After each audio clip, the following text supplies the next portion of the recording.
until they either convert or submit. And this is the justification that the terrorists around the world are using for what they're doing. And that justification is based on core elements of Islamic tradition.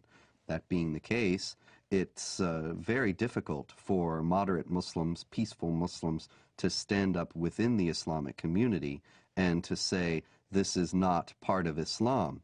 They only do so out of conscious deception, intending to mislead Westerners in accord with the Islamic doctrine of taqiyya or religious deception, or they do so on the basis of simply being unaware of what Islam actually teaches. The Prophet said, "War is deceit." Lying, generally speaking, is not allowed in Islam. But unlike other religions, there are certain situations where a Muslim can lie, and that would be acceptable, even encouraged. This concept called al-taqiyya. Al-taqiyya means prevention. So a Muslim is allowed to lie to prevent harm that may come to him or to Islam. When one is under pressure, one may lie in order to protect the religion. This is taught in the Quran, chapter 3, verse 28, chapter 16, verse 106. There are certain provisions for lying. So a Muslim can lie for the cause of Islam, can lie to keep peace in his family, so he can lie to his wife. A Muslim can lie to his fellow Muslim to keep peace in the society. Muhammad himself ordered people to lie. When people that he ordered to go and kill somebody, they told him, we cannot kill him unless we lie to that person. He said, okay, fine, lie. The Apostle said, "Who will rid me of Ibn al-Ashraf?" Muhammad bin Maslama, brother of the Bani Abdul Ashal, said, "I will deal with him for you, O Apostle of God. I will kill him." The Apostle said, "Do so if you can." He said, "O Apostle of God, we shall have to tell lies." The Apostle answered, "Say what you like, for you are free in the matter."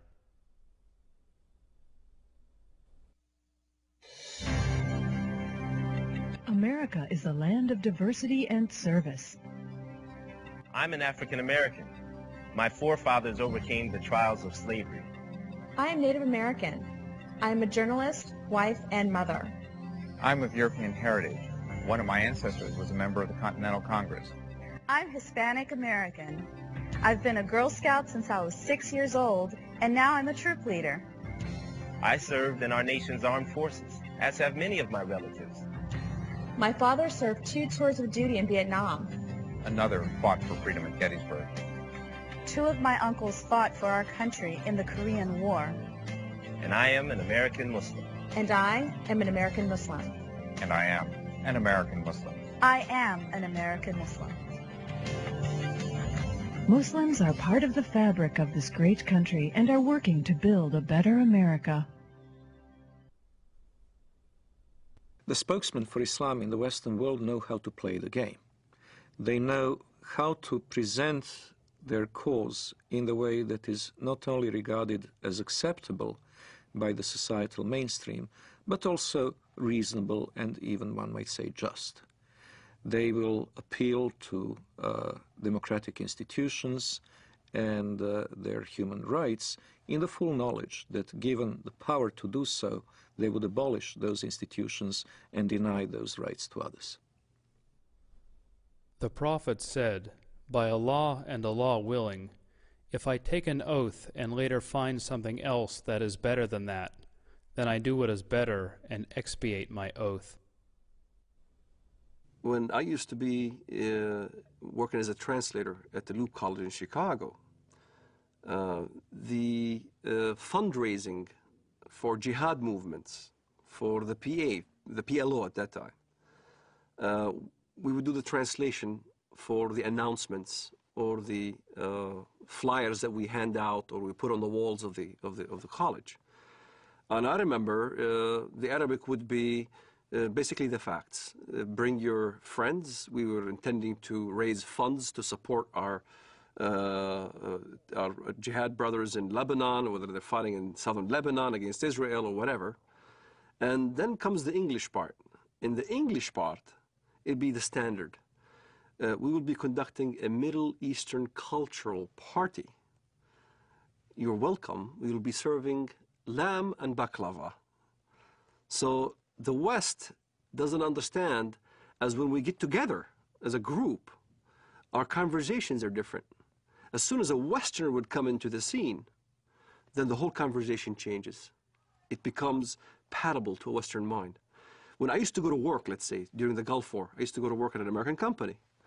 And everybody would be hovering around a TV set as soon as there's a Scud missile hitting Riyadh or something like that.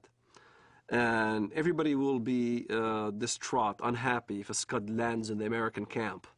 And I will be standing there right amongst the American employees.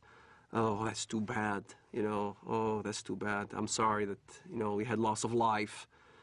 And out of frustration from having to keep the truth of what I really felt, I would roll down the window on the freeway going home and scream as loud as I can, Allahu Akbar, Allah is great. Allahu Akbar, because this is the chantation you do when the enemy is killed, when you win. So if it was a victorious day for the Iraqis, when they land a Scud missile, it will be Allahu Akbar on the freeway. I know nobody could hear me now. And when I went to my apartment home, the rest of the apartment complex were also Arabs from the Middle East. We'd get together in my apartment, watch the Gulf War, and we'd be praising Allah every time there was some incident where Americans got killed. But it wasn't the same face that we put on when we were in an American environment. In an American environment, you played different scenario. You acted as you are on their side. So there's this whole facade that is hidden from the West of how Muslim fundamentalists who want to propagate jihad in America can act publicly. Is what we are witnessing today a clash of civilizations? We ask that of noted Palestinian scholar and professor of English and comparative literature at Columbia University, Dr. Edward Said. No, I don't think so. And I think the whole thesis is a bit of a false one. Because in the first place, civilizations are not, you know, little packages that are kind of completely detached from each other. They're all connected in one way or another. And, you know, so-called Western civilization has many elements of Islamic and Confucian and Latin American and Russian, all the things that... The basis of and prophet of this new version of Islam as a religion of peace and tolerance was Edward Said, who established in all universities and in academia this Islamic vision of peace. On this basis, the whole history of dhimmitude and jihad disappeared. Edward Said, who in his book Orientalism posited that criticism of the Islamic world on the part of Westerners was racist and imperialist. It is spread in order to make political points, to accustom Westerners to the idea that Muslims are here to stay in the United States and that they must not be questioned in terms of their loyalty to the secular framework of Western society, of the United States and of Europe as well. That they must not be questioned in this, despite Islam's historical, political character, because Islam is a religion of peace. And this fiction has become so entrenched in American public discourse as to be practically beyond question, such that anybody who does question it is immediately branded as a racist, a hate monger, a bigot.